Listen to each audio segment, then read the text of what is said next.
Welcome, ladies and gentlemen. It's Will Keller. Figured it's a good time to hop on and have a great conversation with my brother, Brandon Martin from seedtruth.com. It's been a long time coming. I hold you in high respect as a peer, and also I learn a great deal amount from you. So welcome. I'm glad you can come on and have a chat with me, brother. How you doing today? I'm doing really good. Yeah, this has been a long time coming for sure. I've been excited to get on here with you, Will. I've been watching your work evolve and come to the table, and everything has just been coming together for you and the community. And I just really love the production quality you've been putting together and your presentations.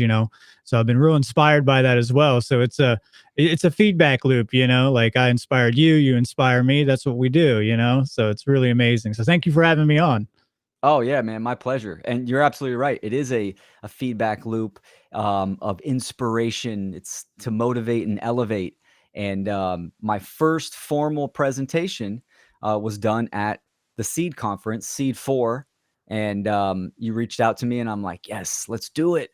And it was on conscious parenting. It turned out really well, and that once I did that formal presentation, I'm like, all right, I'm going to do presentations. Like, I love the whole vibe of it. I love the process of creating slides and putting information out there. So maybe you can just take a few minutes about how you got started, a little bit of background just for people that are kind of new here. And then I want to talk about the Seed Conference real quick before we dive into these juicy topics. Yeah, that sounds good. Cool. My background's pretty interesting. I grew up kind of in a anarchist, lifestyle. My dad was a natural rebel, and he created a compound known as Skatopia, and so we lived on the outskirts of society. So I was definitely kept out of the propaganda for most parts. Like I didn't have a TV until I was 16, and I was homeschooled myself, so I'm very autodidactic, and I also had access to very eclectic books because he was a really avid reader. So he used to read me the Satanic Bible, the Satanic Witch, just crazy books. And he made me read 1984, Brave New World, many books like this, Lord of the Rings, The Hobbit, before I was even 12. So I had an awakening very early on, but like all of us, I reverted into hedonism in my teens, right? And it's kind of a natural process. We go through that because of our hormones and the biological impulses we have. And I really didn't have any way of solidifying all this knowledge that I had been you know that the foundation had been laid down for me in my early years in my youth. And then when I came across I think it was Kymatica, Esoteric Agenda, and a few other documentaries very similar to that, right around like 2010 to 2012. That really, got me motivated and interested. And then Douglas Martin introduced me to Mark Passio. And then when I got involved with his work, he just solidified all this knowledge that I had already, gained about anarchism, about reading anarchist literature, and about esotericism and about the occult. And it just like made this tapestry where everything was kind of disjointed for me at that point in my life. And then it just brought it together. And then, I became very, very proactive after that, and he has that motivational speech, he gets you moving, right? And that's how my Hmm. dad is. My dad reminds me a little bit of Mark with his motivation. Like he's very action oriented. Like, let's do this. There is no try. You're either going to do it or you're not going to do it, Yeah. so it's very interesting. But I always felt like a deep bond with Mark over the years. And even though I just feel like we've been brothers for multiple lifetimes, and we have some kind of deep spiritual relationship. I'm sure a lot of us do.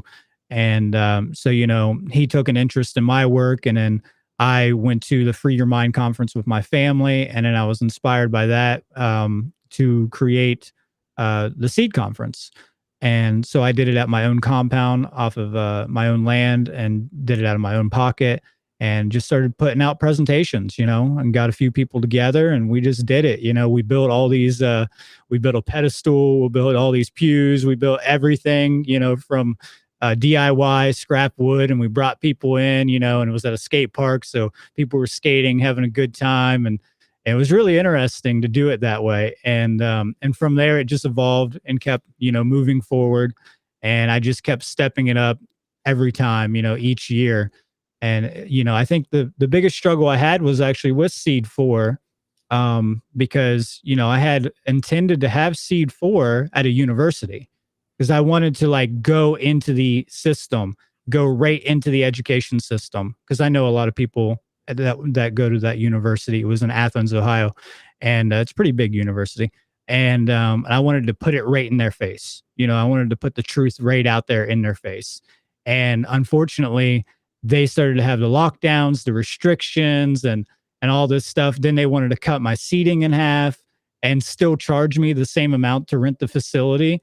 And I was like, there's no way I can't cover it. I can't, there's just no way I could economically do that. So, from that, we decided to take a step back. And then eventually we did Seed 4 and got you on board, and, got Nathan Radet on board, got Mark Passio on board. And, it just turned out really well. We did it all online. And that was kind of the push to do some online conferences, which was cool. Big learning experience as well.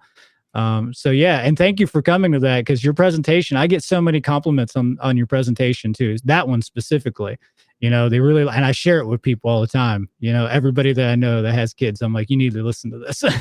So That's awesome. yeah, Yeah, and it was the first one to jump the conference off, so I think that yeah, was a good choice.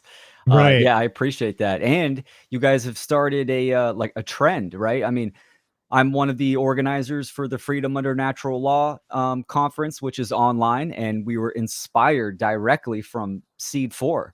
And then also the Shattering the Illusion, which just happened just a weekend or a few weekends ago. And I think virtual conferences, I think they're powerful. We can unite people from different areas. Obviously, in person is a completely different dynamic because you're eye to eye, face to face with people, and that's great. And I highly recommend that too. But I mean, putting together when I was in the music industry, I would help put together these music summits, and oh my gosh, expensive. There's so much Mhm. to do, and it's a different beast, in person events versus virtual. Um, so yeah, no, I commend you. We got a trend going, and hopefully people can get inspired from even the Shattering the Illusion and the Funnel Conference, and decide to kind of unite with people and put something together. So that's awesome. I can relate to you on your childhood experiences. My parents were cut from a different cloth. They were very much in aligned with anarchism, morality, objective morality. They didn't know it at the time, but my dad literally raised me on do no harm and take no shit. I mean, those were like literal words that I was raised up with.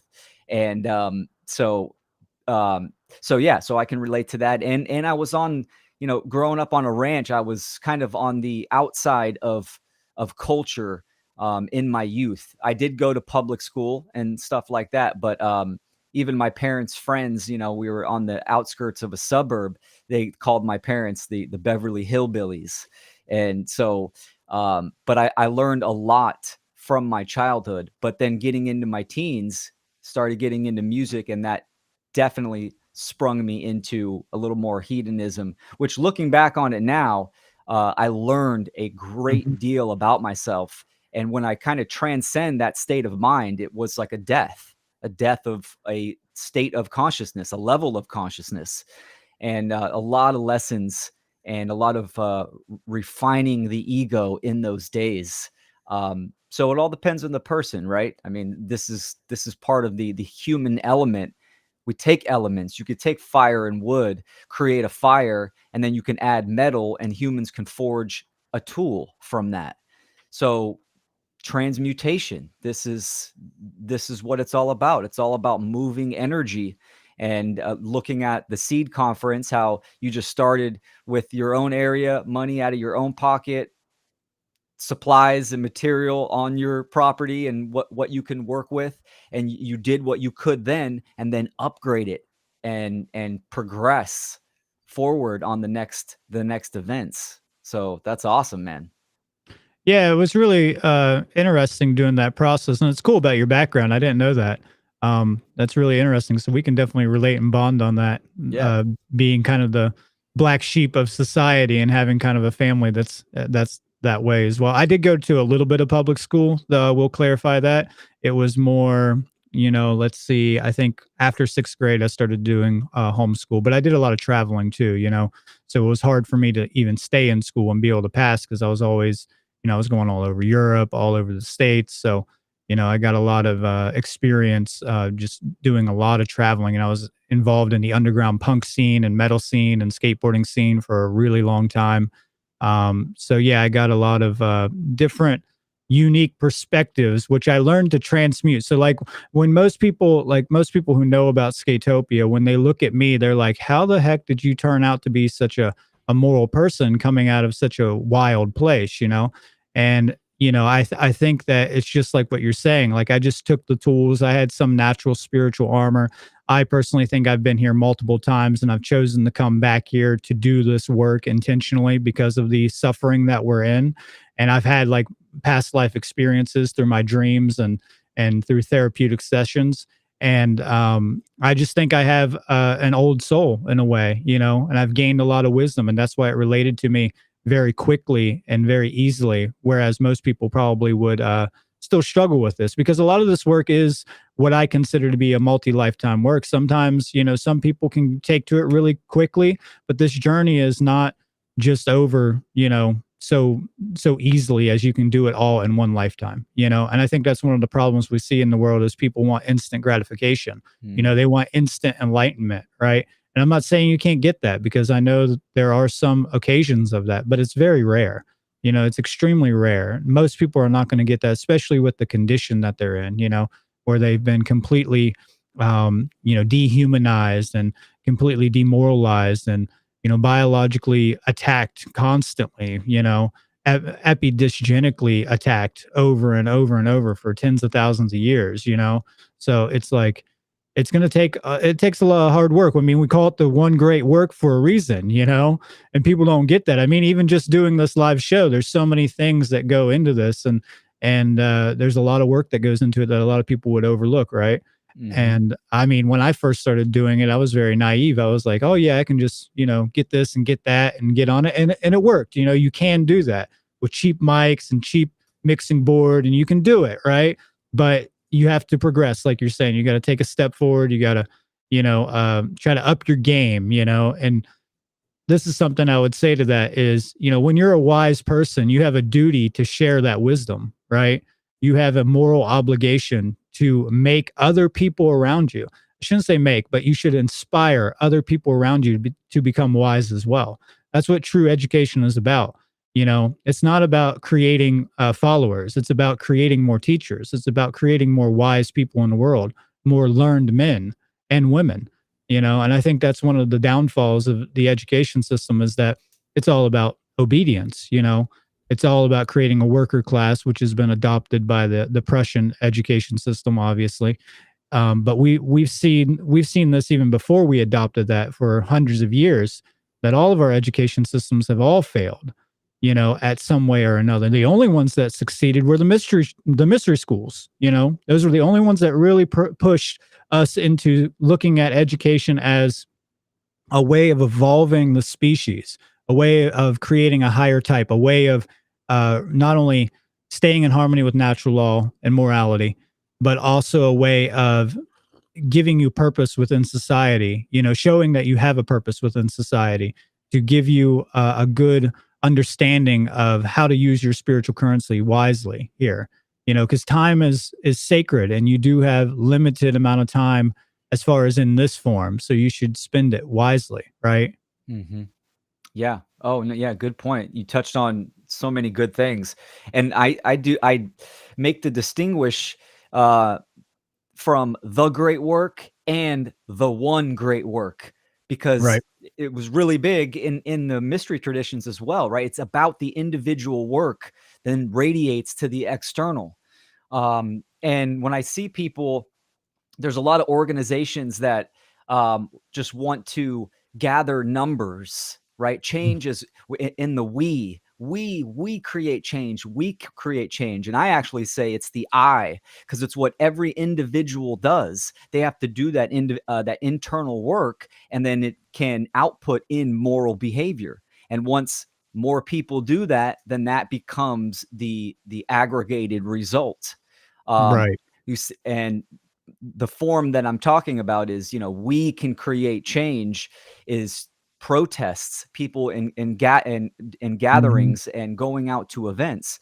With this state of mind, people think they just go out there and hold a sign. Well, they did their part, when in reality, the work is done internally. That's right. Absolutely. And well said. Yeah, it's a big issue, right? Because you don't want to identify with any type of group think, right? And group think, the things with groups is that they're really easily controlled. They're much easier to control than an individual, especially an educated and an awakened individual, a sovereign individual. Um, so, a sovereign individual that walks into a group where it's just herd mentality and herd think, the morals of that group can be easily swayed by just a few people, maybe even one person, if they have enough energy behind them, if they have the right charisma, if they have the right persona that they can put on for the group. And that's why like groups have always been easily used as psyops and as as a means to actually dictate the way that policies are being formed in a political system or in a state, because you can easily just manipulate the minds of the group. See, the thing is that each individual isn't attacked, right, by the dark occult. They attack groups.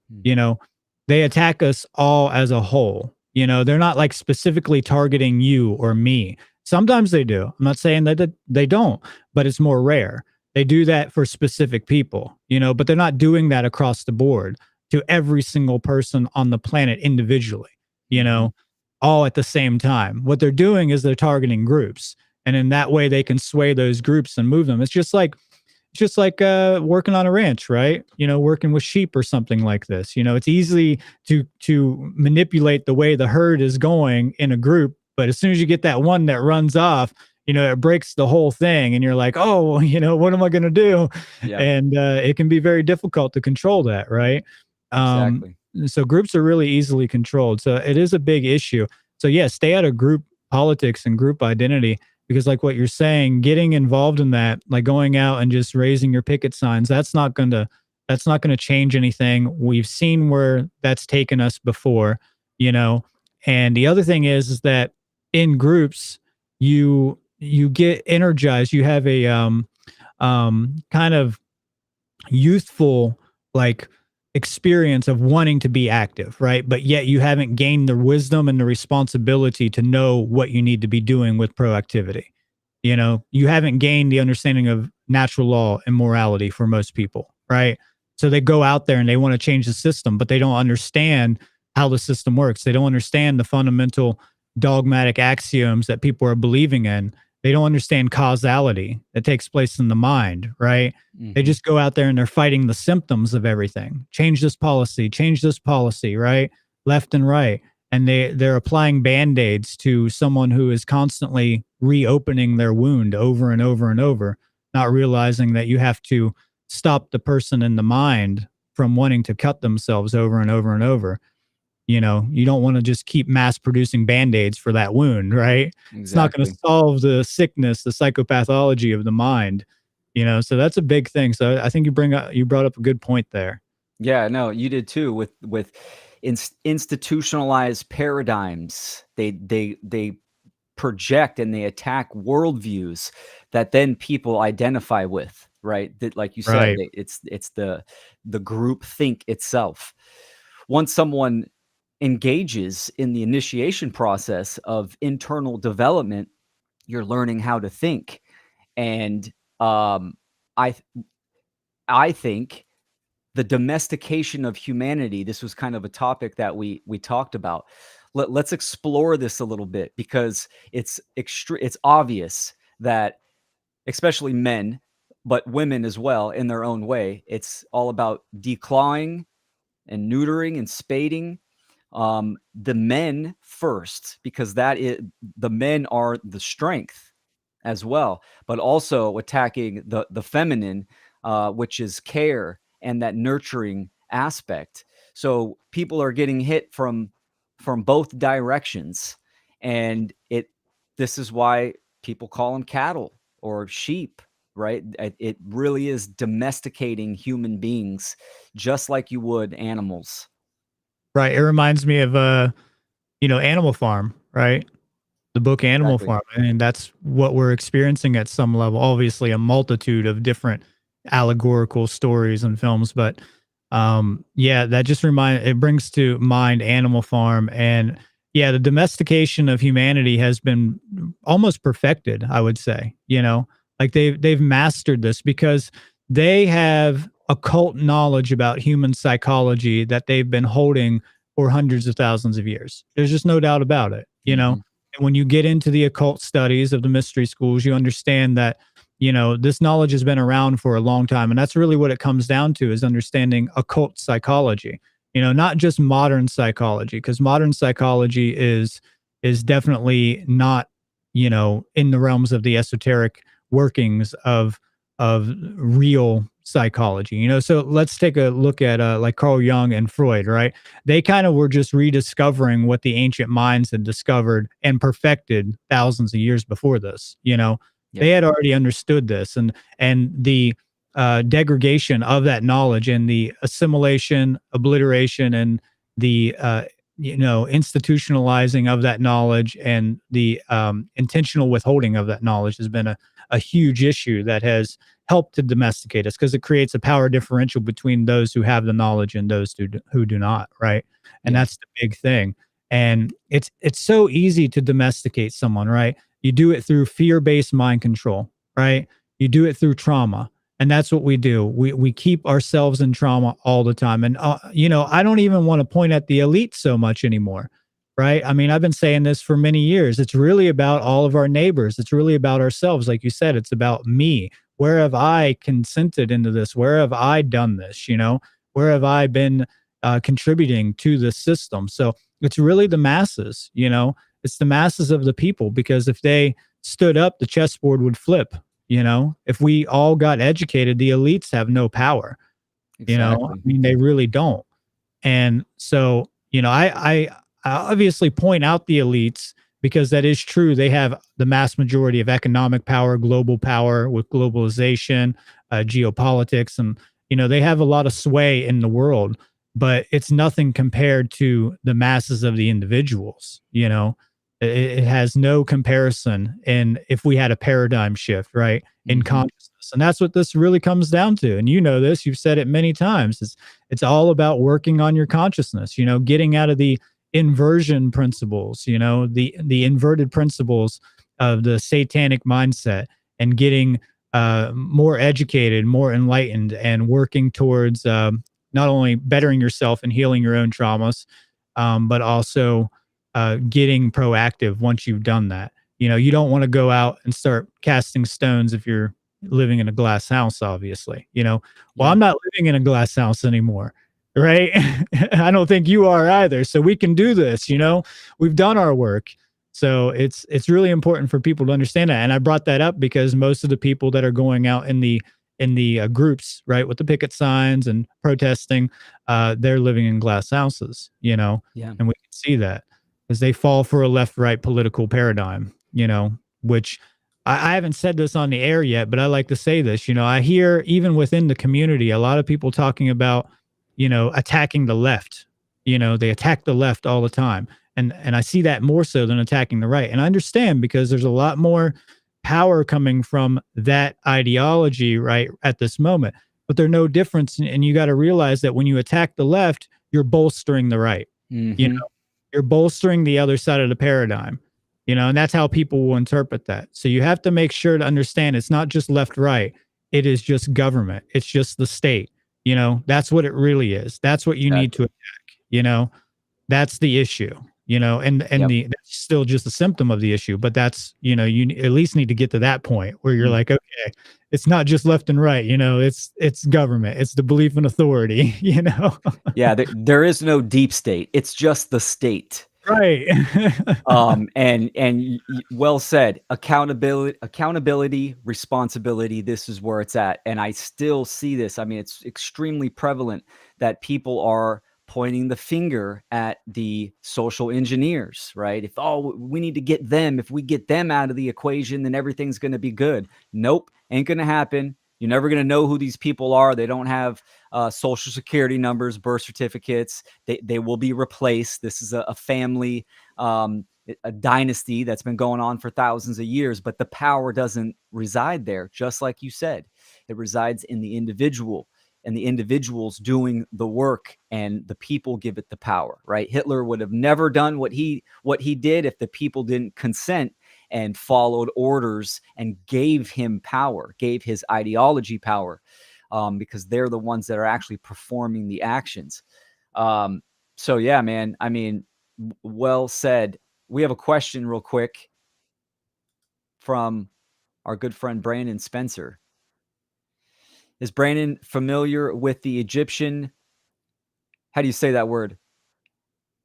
J- Jed. It's just Jed, I Jed believe. pillar. Yeah, Yeah, I and what believe. it represents, it's symbolic of. I've run into it in my studies. I'm not as fluent in that as the Greek pillars of what are they? The Ionic pillar, the Corinthian pillar, and the Doric pillars, and then there's even more than that. So I couldn't give you an exact breakdown of that on the air right now, but I have ran into that in my studies, and it is very important. I do know that, and Doug Martin probably would know about it. He probably could break it down. So. Douglas was great when Yep. at Anarchadelphia. I met you briefly, but I didn't get that much time face to face to converse with you. But I spent a lot of time with Douglas and your grandma, and beautiful woman. And Douglas was just, I mean, he's a wealth of information. So yeah, I wouldn't be surprised if he knew that. But this makes me want to transition into um, symbolism and etymology and words, because with all my work and presentations, I like to simplify it, bring it down several notches. And you can do that by just, I mean, even defining words. Um, Relativity has just sunk its claws in all aspects of life. People think everything is relative, including words, which is the complete opposite of what a definition is. And I understand words can change, and it's good to know that and talk about that, but there is an etymology, an origin of a word, taking it from infinite possibilities to the finite. Right. Absolutely. That's well said. Yeah, it's interesting because it's the thing itself doesn't change. That's how I look at it. It's an objective thing. It's an objective truth, right? So whenever we break down a word, we can clarify what it happens to be in a more eclectic fashion or a more precise fashion. So it's not necessarily like when I talked to, I gave that presentation at the Funnel Conference, which was on green language and was on language in general in a way. And I talked about etymology in it. So what I was trying to say in that is that, the definition, the clarity of that, we enhance the clarity of a word by understanding something more. By let's say I have bad eyesight, right? And then I use glasses to see more clear, right? To see what is in front of me more clearly. Well, that's what I was trying to say with that. So, yeah, the relative notions of, bringing out, definitions. I can't, the hypocrisy in that, the contradiction in it, in the logic, it just doesn't make any sense to me. I've always, understood that definitions are extremely important when you're trying to communicate, and obviously understanding is very important as well. But if people can't understand the words they're using based upon some kind of mode or formula, then miscommunication is obviously the result of going to be the result no matter what, right? Mm-hmm. So etymology helps us to really make clear of the origins, and most likely you're going to find that the original definition of the word is more clear than the ones that we're using now, because our language has been targeted and utilized to create discourse between people, and that's one of the biggest things, because in any type of warfare, And let's not mince words here. We are in a spiritual warfare here. We have a war against our consciousness on an individual level, and on a collective level. And anything like in warfare and in warfare tactics and strategy, you're going to try to create a discord within communication, right? So if you look at any war throughout history, they're always trying to disrupt communication, because communication with clear understanding creates strong camaraderie between the individuals, where they have a wall between them where they can communicate tactics, they can communicate strategies, they can organize and formulate their plans much better. And if you can disrupt that, then you're cutting off any type of strength that two individuals that come together to fight tyranny have. So we Mhm. do need to understand our words. We do need to understand how our words have been obfuscated in many different ways, and how they've been intentionally, um, how they've attacked it so much that it's de-evolved to such a degree that we're pretty much just speaking in tongues, is how I would put it. You know, I mean, we Yeah. really have a like most people argue semantics. Like everybody's arguing about semantical issues all the time. It's like, if I'm saying this, if I'm saying natural law, and then someone else is coming in and saying God's law, but that person cannot have the pattern recognition to understand that the same thing based upon the results of that thing, are identical. It's like, what are you talking about here? It's just a semantical issue. You're just using another term for the same thing that I'm talking about. I've literally had arguments like that where people were like, "No, I'm not talking about natural law. I'm talking about God's law, and that's it. Everything you're talking about is satanic." And I'm like, "No, like literally explain what you mean by God's law." And then they go through it, and I'm like, "That's exactly what I'm saying about not natural law. It's the same thing, you Yep. know?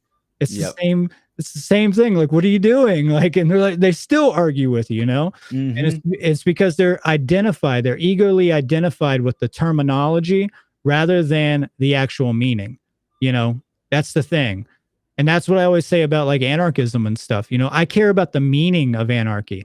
I'm not identified with the term anarchy, right? It's the meaning that's important. It's the idea of freedom that's important. It's not about the term. You can use whatever term you want. I don't really care as long as the result is the same. Mhm. That's the most important part, is that we get that kind of condition, which is freedom in the absence of slavery. You know, so that's the main thing that I look at, is that the meaning has to be consistent, and it has to be in alignment with objective truth, obviously. Yeah, for sure. I mean, words have meaning and meaning leads to purpose. Hmm. So all these labels in the world, they're just labels until the meaning is understood and the actions reflect the meaning, which actions could correlate to purpose. Your purpose to perform energy, act, ion, action. So yeah, and your presentation was just phenomenal, man. You condensed a lot of information in that short period of time, and it was great. So I highly recommend people go check that out. Green Language, also on your website and your channels and the Funnel website as well. But I mean, you can gain such a higher awareness just by looking at words. I read my etymology books just for shits and giggles because I'm just blown away when I come across words, and I check out their origins and the breakdowns, and then go and reference it online and see the differences. Even on something that I've used for a while, which was Eddie Online, which used to be a really solid etymology website. It has changed a little Hmm. bit since they came out with the app. I've seen some of the words change, and quite a bit of inaccuracies as well. So it's good to have multiple sources, and then also understand how certain languages are put together, because there's context in these languages as well, like Latin and Greek, um, that people need to understand. Absolutely. It's funny you brought up the etymology online site, because Yeah. I know which one you're talking about, and I watched it change in the day, like live. Hmm. I went and was looking at a word, and then I went back like maybe 15, 20 minutes later, and the entire definition they had on there had been changed. Yep. And it was just so wild, and I was blown away by, how quickly that had happened. And then ever since then, I've just seen a downgrade of the clarity of the etymology within that site. So I used to use it a lot, but yeah, etymology books is what you really want, right? You really do want to have a good, firm understanding of your language, the roots of it. A lot of people will bring up what's called the etymological fallacy, and they'll argue this. I've heard this even against like Mark Passio's work, right? Hmm. And the thing is that it's a very complicated fallacy, because when someone solely bases the meaning of all of their, let's say, their premise on an etymology, right? Where like maybe that etymology wasn't as clear as it is today, because we can have that transition, right? So let's say in the past it wasn't as clear, and then today we have advanced in this etymology, and today it's more clear than what it used to be. So if you base your entire concept on the old one, it's going to be less clear than what the new one would be. But the problem is that they use this as a dismissive technique to dismiss the ones that are more clear in the past, that are more clear in their roots and in their meaning, and more aligned with objective truth, right? So they use this as a dismissive argument to try to make you seem like you're not, your arguments are moot, that your arguments don't stand on their own, so they'll use that. And I've had people attack me about that. And I know a lot of people have attacked Mark over that.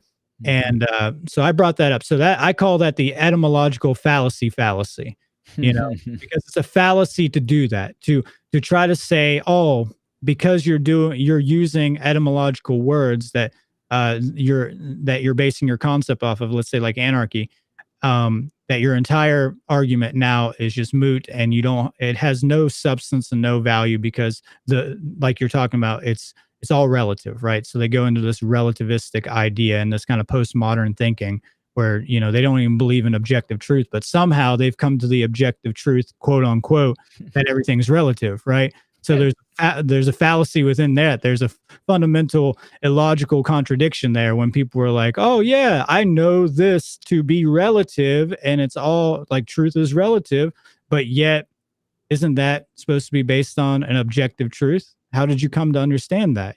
So it doesn't hold up. It's a self-defeating argument, you Hmm. know.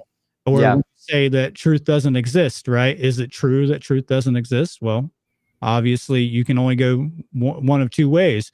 Either it is, meaning that there is such thing as truth, or it's not, meaning that there is such thing as truth. Both ways you go, you end up at truth. It doesn't matter where you go, Yeah. Oh, for sure. And I actually got that the comment just about 4 or 5 times recently in the last day or two. Truth doesn't exist. No such thing as natural law. Hmm. Truth doesn't exist. It's like, okay, then you're on MySpace, and my name's Jessica, and you're Bob, and actually you don't exist, and I'm reading pictures. It's like, you got to bring it down. Yes, we can observe, we can all see that there's a cloud in the sky, right? I mean, we're on a computer right now. We're using the internet. We're on Restream. Brandon and Will are having this conversation. And these are just basic, crude examples of actual things that are based in truth. Correct. We are having a conversation right now on Restream, but yet people want to take it into this other dimension. And it actually has a lot of religious overtones to it, right? Because people don't understand how the nature of reality operates, even on the elementary level, and they don't think deeply. This is where, and I know you've talked about philosophy, where philosophy comes into play. And sure, I mean, there's many categories, but you can simplify philosophy by just having Hmm. that internal dialogue with yourself about big questions, Right. right? The difference between religion and philosophy is your philosophy, you're asking yourself these questions, the big questions, and religion, you have to ask permission and you might not even get an answer. So relativity, it's definitely a big issue. and it just and actually revisionist history is where I Right. was going to take it, right? I mean, we talked about etymology online, and it's clear to me, because I've been checking this site out for a few years, that as soon as the app came online, obviously some company sponsored it, got some money, provided an app, and now everything has changed. And we've seen this countless times with publication companies, and that take on the Rockefellers, that buy up publishing companies, and Hmm. take books off the market, or revise them. I mean, there's countless examples. Yeah, it's interesting you bring up that. I like to buy, original hardback copies of a lot of my books, even if I have them in PDF. And I'll buy like a softback too, the republished version. And then if you compare them, you can see like where there's missing pages, there's missing, content from the republished version where they've censored it. They literally have taken out a portion of the book. And it's, I mean, it's all over the board, and you're completely dead on about that. Yeah. The philosophical issue as well is that philosophy in its pure form is like what you're saying. It's a dialogue with yourself. It's a dialogue with nature to ask fundamental questions about the nature of your own mind and the nature of the universe, and to discover objective truth, because it just means, the love for wisdom. That's what the word philosophy means. So it's about coming, and wisdom is about living in harmony with objective truth and doing right action, correct conduct, and to do correct conduct, you have to have an objective truth to base that off of. You can't have right action if there is no objective truth. That's what a lot of people don't realize. So even the people that say it's all relative, at some level, they don't even live in accordance with that. You know, like some people will still have some type of moral compass to a certain degree, most of them broken because it's based on moral relativity, but sometimes that relativity is correct one time of the day, right? It's like a clock, They'll right? agree Broken with you clock. that, oh, that Yeah. murder isn't good. It's It's like, right, exactly. Right, right. So it's really interesting. But yeah, there's a philosophical issue too, because a lot of people have these arguments like, that have come from philosophy where we have concluded on the objective truth about these things. And we see this throughout history with the great, philosophers of our times.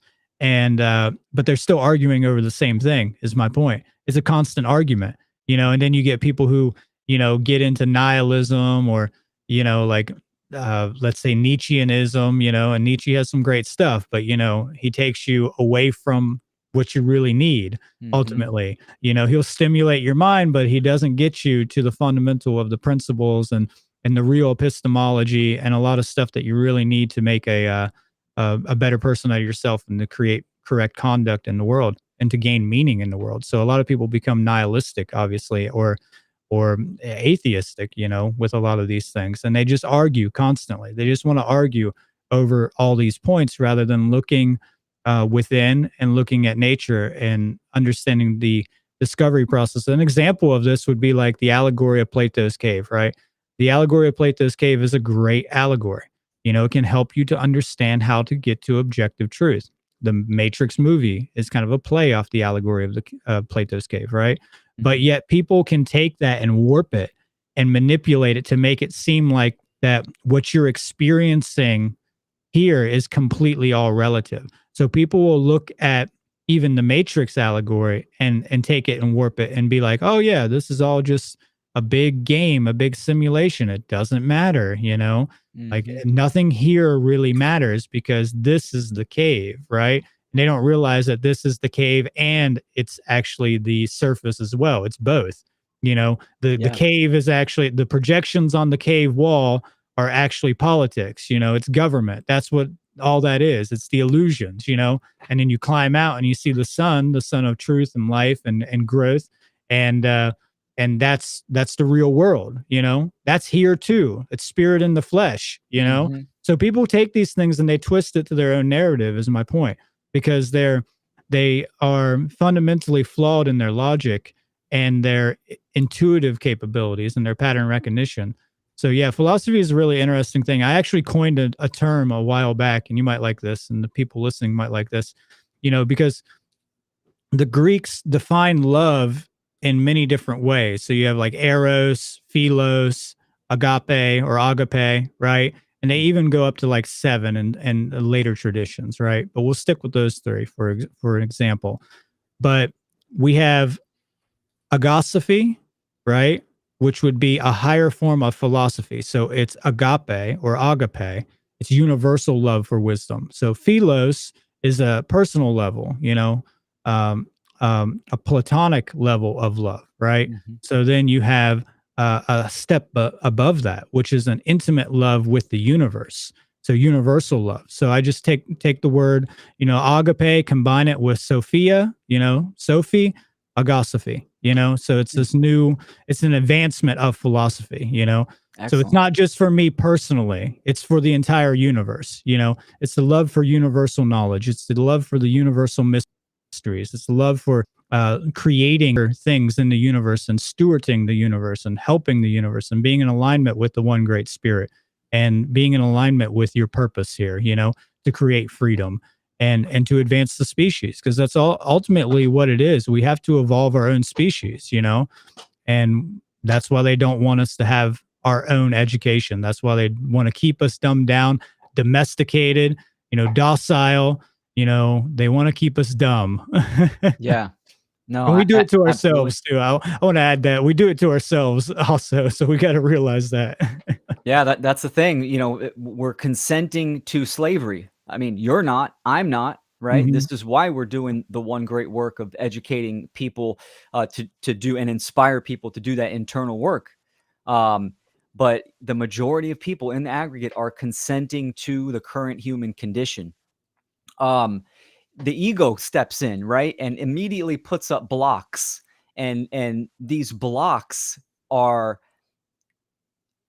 it's so one can't look at themselves. When they see a movie like The Matrix, or Plato's Cave, right? I mean, these are great allegories of what is actually going on in a way, right? And the hero's journey is a great archetypal story that we see in movies all the time, right? And people resonate with that. They'll watch a movie like V for Vendetta, and root for the good guys that are taking down the system, but yet won't apply it to the actual natural world and our current human condition. The ego puts that block in, even though subconsciously, I think that intuition knows that something is amiss. That was something that I touched on in my presentation. But the ego definitely has a good hold on people, and I'm not one of these guys that says that we have to kill our ego. You can't do that in this reality. Hmm. The ego is here. The ego cannot die, and you breathe as well, right? But a dominant ego, where the ego is in full control, definitely restricts one's inner sight to evaluate themselves and look at themselves deep within and see these blocks. Right. Yeah, I'd like to talk about the ego. I agree with you. The idea of the ego needing to be killed or ego death is a misnomer, and it's propagated by the New Age movement, obviously. Mhm. And it's a misunderstanding of your own psychology. The ego is a tool, and it's a very useful tool when it's in its proper position. The ego simply means I, and it's about self identification, it's about individualization. So, if I didn't have my ego as an example of this, I couldn't determine the difference between me and the things around me. I would have no comparison because I can't identify with myself. So let's say I'm standing under a tree, I wouldn't be able to understand that I am not the tree. And there's a reason why you have to understand that.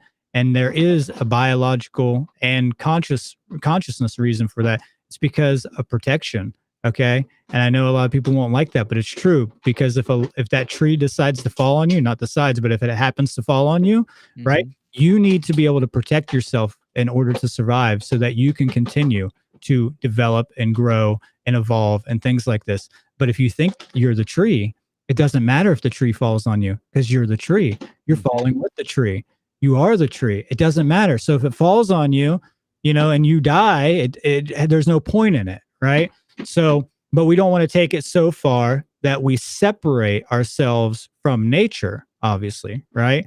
So there has to be a balance between understanding the individualization process that I am, I am not the tree, but also that I am connected to the tree, you know? Exactly. Yeah, Yeah. that healthy balance, and we can look at the current human condition, right? We see, like we were just talking about, relativism and people identifying with whatever they want, right? So Mhm. it's this misdirection that is fully disconnecting people from that higher self and the interconnectedness of nature and source and the natural universal spirit.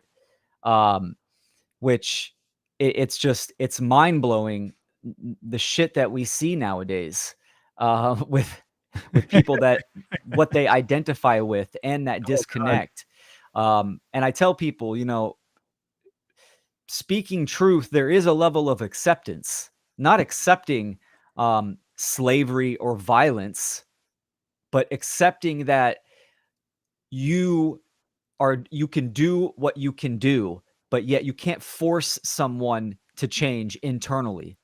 Right. So, and what that means is to constantly um, do that self synthesis, the deep shadow work of bettering yourself, right? It's a continual process where you can find um, better ways to be creative and communicate information and truth to people. So I see a lot of people, especially in the quote unquote truth freedom movement. Um, they definitely there's no hope. We can't change. You can't change someone. So if I can't change my dad or my mom, then I can't change anyone, and they give up. Right. So this nihilistic mindset that people are in, when in reality, the correct thought process is, well, how can I change myself to communicate better, to influence or inspire um, more effectively? And like you said in the very beginning of this, right? We're in this for the long haul. Mhm. Thousands and thousands of years of slavery. We're not going to do this in one lifetime, but yet it's a stepwise progression so we can pass the torch to the younger generation, and they can take and hopefully have a head start, or I mean, how you were raised, that's great with your father, giving you extremely aware information. I mean, that's awesome. I'm trying to be that same type of model to my daughter, um, but not shelter her from the world, speak Right. plainly and truthfully, but also truly educate as best as possible. My dog. Right. My I dog. just noticed we both got dogs. Oh yeah, Yeah, yeah. yeah. I can see your dog in the background. Yeah, she's playing with something. I don't know what she got a hold of, but yeah, I agree with you. The old quote from Gandhi is "Be the change you want to see in the world." You know, so Yeah. that's what it has to be. Everybody's seeking to change everybody else without changing themselves, and it all starts with the self. If you can't see it within yourself, then how do you expect it to see it within the external or within the other worlds? You know, or the other people. I mean, and so the hidden treasure is within the self, right? So know thyself and you will know the universe and the gods. You know, that's the old oracle quote, right? Yeah. Delphi. Delphi. Yeah. Yeah. So that's really important to know thyself, and that's what this all comes down to: is more self knowledge, more self awareness, and then being able to be activated with that. Um, so yeah, I think it's really important to understand that, relativism is a huge downfall in the ability for the species to evolve itself, because it leaves everything up in the air to be at the whims of everybody's perception, you know? And if it's at the whims of everybody's perception, then there's no learning methodology. There's no point in learning. There's no point in doing anything, you know? There's no point in even existing or breathing, or, there's no point for you to even survive. There's no point for anything in the world. And that's one of the biggest issues I do see, like you talked about, is that not only that people don't believe in meaning or purpose in the world, but if they do, if they happen to be in the truth community and stuff like this, they're kind of activated, they do have some knowledge, they do feel powerless, right? So they feel powerless and they don't know how to approach the problems at hand, right? They don't know how to approach the iniquities and inequities that are plaguing the world at this point, right? And Mm. all the suffering that's going on. And that's what we're trying to do. We're trying to show you, trying to show everybody that you do have the power. The illusion is that you don't have the power. That's the ego. That's the ego block. that makes you not do anything. That's the fear. And that's what the dark occultists rely upon, is for you to believe that either there's no purpose and everything's relative, or that even if it's not relative and there is purpose, it doesn't matter, because how can I create change in the world? You know, and you always hear this, like, everybody's like, no, one man can't create change in the world. So that, that always, one person can't change the world, right? Mhm. That old saying. And it's like, no, that's how it all starts, is by one person. And then the world changes, it always starts with the one person. Yeah, So I think that's what the whole show has been about: the individual, the individualization. A lot of people exactly. take it to the extreme too, where you can't be so individualized that you can't connect with other people. That's what I was talking about with the tree, right? You don't want to be so individualized that you can't connect with other people's suffering, because if you can't do that, then it's just freedom for you and it doesn't matter for other people. And that's not true freedom. True freedom is a relationship between all of us. It's, if I'm not free, then you're not free. If you're not free, I'm not free. That's the Yeah, thing.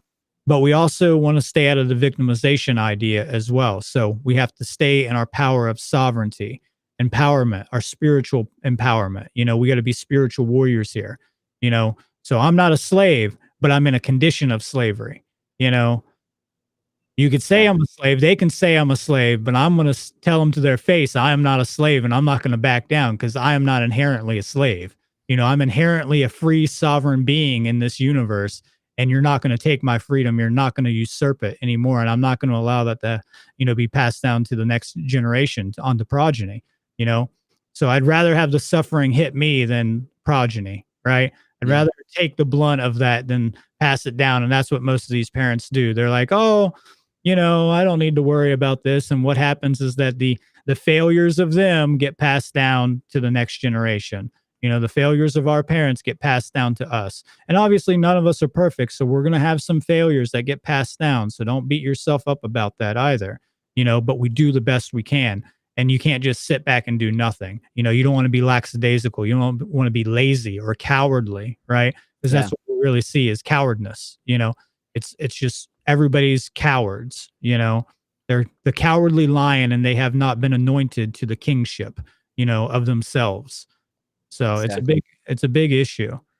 Yeah, man. Well said. I mean, this is what the social engineers want to do with how you were mentioning relativism. It ultimately it severs communication from each other and ourselves and the natural world, right? Because I mean, this is what they don't want to happen. They don't want that connect.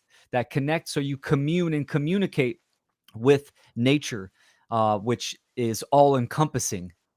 And yeah, I mean, poof, you said some great shit. How I feel and how I've been feeling for a while. It's like if you're not talking about freedom, what it is, how do we achieve it, then what the fuck are you doing? Because Right. I mean, first, obviously, someone needs to recognize the problem and make a correct diagnosis, which Hmm. means by way of knowledge, but then activate and get on the battlefield, which the battlefield right now is creating content while we can, and also going out in local communities and talking with people. Sure, but you want to be effective. One of my greatest um, shadows that haunts me and I accept is when my daughter gets older. She's 9 now. And I want her to, if she looks me in the eye when she's older and says, "Dad, what did you do to contribute to freedom when I was younger or in the world," right? I want to prove it, not just say it. Oh, well, I did this, I did that. I want to prove it. And when we're doing conversations like this, when we're creating content effectively, you're immortalizing a message and you're putting it out to the world that can be accessed when we're gone, right? Uh I'm pretty much creating like a video diary that I can leave my daughter if I might move on from this world, prematurely, which hopefully not. I'm in it for the long haul, but we'll see. It all depends on what the beard thinks. Um, but yeah, I mean, doing it, the kids, the children can't, and a lot of people say, oh, it's all about the children, and it is, but the children are not going to remedy this situation. The Right. parents are, but the parents need that awareness. So it's definitely, it is a war. It's a war for souls, and it's definitely serious. And I try to stay grounded and centered, and I recommend this for people as well. Don't let the social engineers, don't give them that satisfaction of corrupting and having an internal, your internal ecology just full of chaos. That's part of the whole gimmick too, right? Oh, as soon as you gain awareness of what's going on in the natural world, then you won't be able to handle it because you don't have the tools internally in your psychology and your emotions and physically as well, that you'll just shrivel up inside. So this is why the individual and the internal ecology is so important. So that way we can prove it externally. Absolutely, and well said. And that's powerful what you said about, what am I going to show my daughter or my child, where I've applied myself in this world and how I've helped the world grow into freedom. Most people would never ask themselves that, you know. So just for you to say that and state that, that just shows how amazingly conscious you are as a parent. So I thank you for being a conscious parent in that arena, because we need more people to ask those questions, like, hey, Yeah. how am I going to, approach that if my child, let alone if your child ever does that because you socially, engineered them yourself, or you, made them docile, a little puppet just to follow you around like another slave, Hmm. because it's just like a Russian doll syndrome of slavery, right? It Yeah. just trickles down through the hierarchy. So it's really Generational interesting. mind control. Yep, generational mind control. That's right. So another thing I like to say about the relativism is that a lot of people, especially religious people, they don't really consider what happens here that matters very much to them, because they believe they're going to go to another place. Mm. And this is a what's called an eschatological issue, okay? Which is, what that means is the final resting place of the soul. Final things is what it really means. So eschatology is the study of, like, the afterlife or final things and things like this. So they think it matters to a certain degree, but then ultimately they really don't, because they don't ever stand up and do anything about what's going on. You know, so if you're not actually taking action to change the world, do you really care? Can you really say you know what's going on? Can you really say you understand it? And can you really say that you actually care? You know, because you Mhm. don't. I don't think so. You may claim that, but you don't have gnosis of that. You don't have a deep understanding, an intimate understanding of the suffering that we're all going through, and that's why you're not doing anything. So that's why we need more solutions.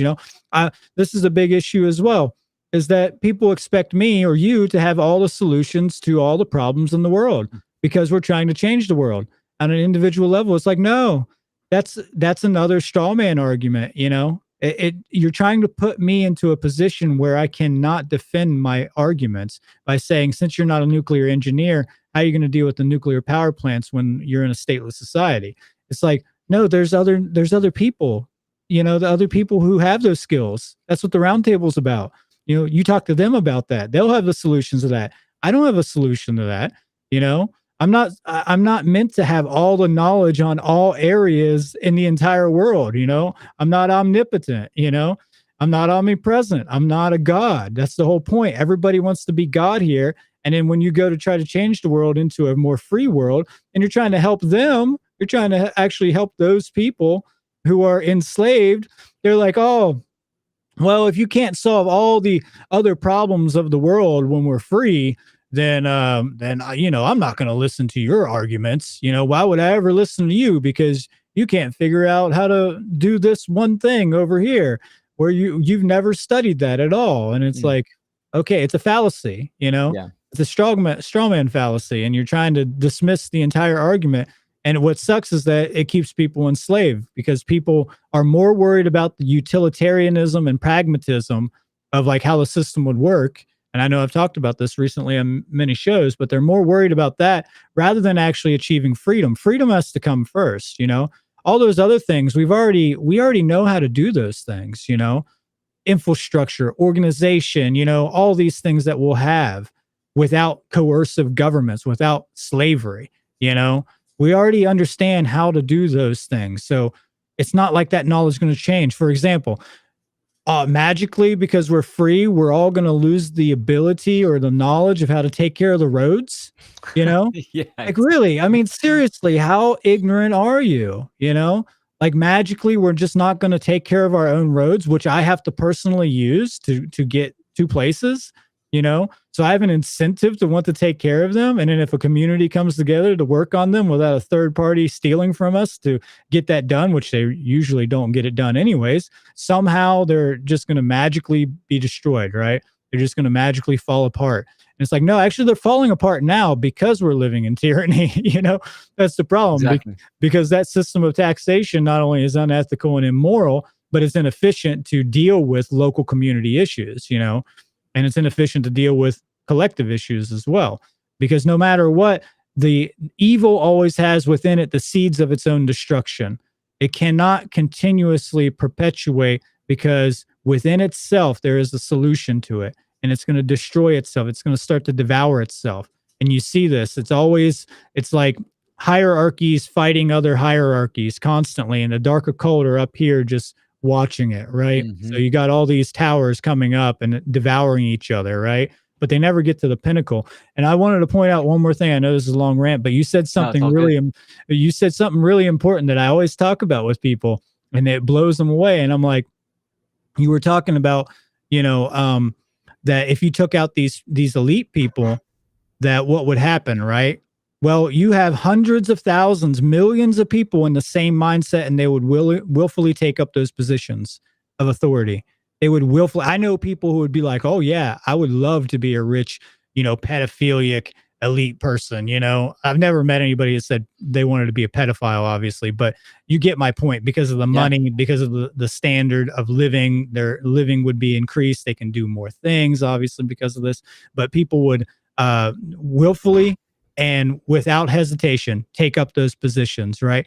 And the other thing that you mentioned is that you'll never know these people. And it's true. They don't have social security cards. Even their bloodlines are completely obscure now. You know, you think that you can track their bloodlines now? You're crazy. They have such advanced technologies. There's no way you're going to track these family bloodlines anymore. You Yeah, know, no way. yeah, you think that you're going to find these people at your local freaking Walmart or a shopping center? No, you're not. You know, these people have everything set up for them. They own all that. And then also you think it's all about money as well. That this world that the elites only want this because it's about money and getting more rich. No. No, it's not. That's low level, you know. That's underneath them. They don't need that. They print the money. You know, Mhm. they make the money. They don't need that. So even if a society collapses and the currency goes away and devalues itself to zero, it doesn't matter, because the next totalitarian society that comes up, they'll print that money. It doesn't matter to them because they have such control and they understand this stuff. They're not doing this for money. They're doing this for the control of the population. That's it. They're doing it to make us slaves perpetually, to perfect slavery. And that's it, you know? And people still think it's an economic issue. And people still in the conspiratorial movements think that they're going to be able to trace down these bloodlines. And I'm not saying don't do your work into the bloodlines, because that's important, like the 13 Illuminati bloodlines and, you know, anything like that, you know, that's good. And I get the idea of wanting to bring an individual to justice, because we do. We have an incentive to want to, you know, like actually create, you know, justice in the world, and we want Mhm. to bring justice in the world. But don't confuse that with thinking that you're going to find these people. There's You no know, change that lies there as well. no, no, no. There's no change there. You know, absolutely right. It's not getting to causality. It's just a symptom. They are a symptom as well. You know, they're a symptom of that mindset, of the dogma, of the false beliefs. All the sorcerer has to do is to give you his mindset, right? That's, Exactly. and that's what they do. You know, they just put out a little bit here and there, and then we take it and run with it. They inject a little toxicity into the society, and we take it and run with it. And then we fluoridate our own water. You know, we poison our own air. You know, we spray ourselves like bugs constantly.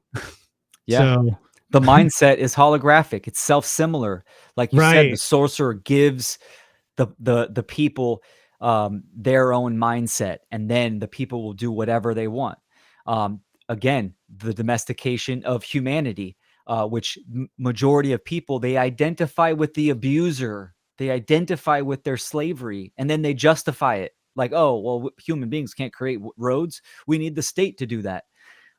So the state Mhm. ultimately, that Right. system is narcissistic. It's just like a narcissistic abuser, really a parasite, right? Because, Mhm. like you said, it's not about money; it's about souls and the energy that the soul creates, that they feed off of. So that it ultimately is like a parasite living at another's expense, Right. Right. so Right. they can play God. Yeah, they got us believing in social Darwinism, you know? I mean, that's what this is all about. Survival of the most ruthless, right? Hmm. Survival of the most psychopathic. So they build an incentive for the population to be the most psychopathic that they can be. You know, we breed Yep. secondary psychopaths throughout society. I mean, a great allegory of psychopathy would be like the Batman movie, right? Mm. With the Joker and Batman. You know, they're both kind of borderline psychopaths, you know? Yeah. It's a really interesting concept when you get into that. And Batman himself kind of represents the archetypal Satan, you know, and then what happens when Batman saves everybody? He brings in the police force. You know, there's always escalation of more order followers. You know, you think he's the hero, right? And you're like, oh yeah, you know, he's a great detective. And don't get me wrong, I like Batman. You know, I'm not saying I don't like Batman because I, as a kid, grew up with Batman and it was always my favorite hero out of all of them. But it's probably because of the dark stuff that comes along with it, because he represents the shadow, the dark side of ourselves, you know. Yeah. Yeah. Uh, a- Absolutely. but the point is that he brings in the police state. You know, it always Yep. increases in the police in Gotham City, right? So it's always escalation. You know, the Joker comes up, he battles the Joker, and then the police come in, and then they try to take out Batman, and then start working with Batman again, and it's always this crazy, battle of escalation between these psychopathic parasites. And he's Mhm. not really getting to the root of the issue. Batman isn't, right? He doesn't ever get to the root of the problem. He's not willing to go all the way even though he's supposed to be the world's greatest detective. Mhm. He's not willing to go all the way and understand natural law and understand causality, which lies in the mind. You know, Exactly. yeah. So I wanted to bring that up because I think that's pretty interesting, and I made a meme about that years ago about Batman. He was standing in front of all these police cars, and it says, I think it was the Rise of the Dark Knight or something like that. And I said, Rise of the Police State, Mhm. So, Yeah. It's a good it's a great allegory and a lesson. A lot of there's a lot of content out there, right? And I always tell people, whoever you're following, wherever the source of your information is, what principles, what is their core message? Because right. if it has to do with anything with the state, right, then it's bullshit. Yep. And that doesn't mean that you throw the baby out with the bathwater. Right, right, But for an example, and I'll say it like Del Bigtree, I've mentioned this before, right? His ultimate solution is safer vaccines. When the correct response is to be a vaccine abolitionist, just like right, I'm an right. abolitionist for government, right? Because it's inherently immoral. So it's all about that core message, and a lot of these groups or information, they always kind of give you the runaround, and it ends at some type of political solution where government is just reinstated. So, Right, right. Yeah, we always see that in a lot of these films and movies and even comic books and all kinds of stuff. It's always about promoting that government. I mean, if you look at the comic book industry, you see how much propaganda came from that. mm, Go back to World War One and World War Two, and you can see first of all they got extremely censored at that time period. Where a lot of the comics that were standing against, the state and stuff like that were completely destroyed. And then you have a promotion of these very sanitized versions of these heroes and stuff. And then it's all status propaganda, all of it yeah. constantly throughout the history. And so art is really important because art can either destroy a nation or it can, enhance a nation, right? It can destroy a society or it can evolve a society. Because I'm not saying it's a tool, I'm just saying it's a Hmm. tool, is what I say. It's a tool. It can be art is used to preserve great esoteric knowledge, great wisdom throughout the ages, great time periods, even some of the most historical um, relevant things in our history comes from understanding the art of that culture. So if you look at the Greek culture, you can tell what kind of mindset is going on because of the art that's taking place in that culture at that time period. Is it degenerate? Is it degenerating? Like what's Hmm. it trying to represent? So if you look at the art, you can really follow like the mindset of the culture itself. So, but also art can be used as a information weapon, to control the society, obviously. And we see that with a lot of things. So, That's great. I'm not trying to demonize art, by the way. I'm just saying, it's a weapon and you can Yeah. use it positively or negatively. Absolutely. Just like, I mean, art is in artificial. Artificial means man-made, but yet what is it used for? Right? Artificial can align with the natural. Um, Right. but it could also be for degradation of humanity as well. Um, So, Man, you just brought up a point. I wasn't going to bring that up, but I wanted to talk to you about that. I almost texted it to you earlier yeah, because I see a lot of people who are like anarcho primitivist or naturalists to such a degree that they think that all technology should be purged, right? And that there's no place for artificialness or even illusions in the world, right? Well, no, that's not true, And if you do deep work and you do your own discernment, you really enhance your philosophy, you can understand that there is a place for artificial things in the world. Like you said, it's man-made. We're using artificial stuff right here. The image that you're watching right now is not actually me. It's an artificial projection of me, you know? exactly. So like there's good things for that. And I think that there's a big divide with people with that. And I think people fear technology because they have this subconscious fear of becoming obsolete, you know? And it's always been throughout history. Like anytime there's a new technology, people have always feared becoming obsolete in that area. So we have to understand that technology is not the issue. It's just the level of consciousness wielding the technology and what we're doing with that technology. So a lot of people might not like me for this, but I'm not scared of AI. You know what I'm scared of? I'm scared of AI being controlled by an authoritarian regime. I'm scared of a child system AI that's developed with a military background through militarized purposes. It's just like raising a child that you already have, in a military family, you know, and then they become a soldier in a military. So I'm not worried about AI. I'm worried about how we're developing and how we're training and teaching those things and what we're doing with those things and what we're stimulating, what we're programming into that and what it's going to use with that. So I'm not really Totally. yeah, I'm not concerned about it if I'm living in a free state. I think there can be great uses for it in a free state, you know? But a lot of people don't want to talk about that, especially in the conspiratorial movements because they're scared.